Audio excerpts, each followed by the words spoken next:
नाही नाही मी फोटो दाखवला ते झालेलं नाही नाही नाही मी बघितलंय मी स्वतः बघितलेलं आहे मी ऐका पत्रकार होते पोलिसांना आम्हाला तुम्ही तेच सांगलो ना पत्रकार जरी असले किंवा काही नाही मला हरकतच नाही त्यात म्हणण्याचा उद्देश माझं म्हणण्याचा उद्देश आहे की 4 लोक एका जागी बसले तर तुम्ही काट्या मारून रातभर हलवताय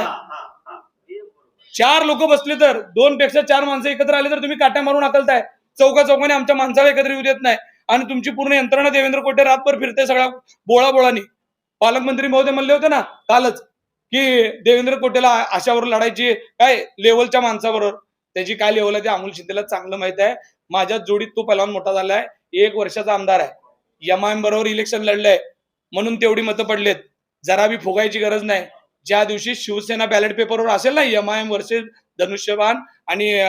कमळ त्यावेळेस पब्लिक कुणाला चॉईस करेल ना ते तुम्हाला सगळ्यांना माहित आहे तुम्ही फुगीर पद्धतीने राहू नका की एमआयएम बरोबर इलेक्शन लोकांनी स्वीकारलं एमआयएम नको म्हणून तुम्हाला टाकलेली मतं म्हणजे काय तुमची मतं नाहीत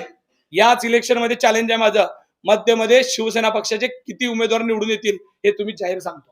तुम्ही काळजी ना मध्यमधल्या उमेदवारांची करावं तुमच्या मतदारसंघात किती लोक निवडून येणार आहेत तुमची सासू नाही पाडली ना तर नावाचा अमोल शिंदे नाही एवढं जाहीर सांगतो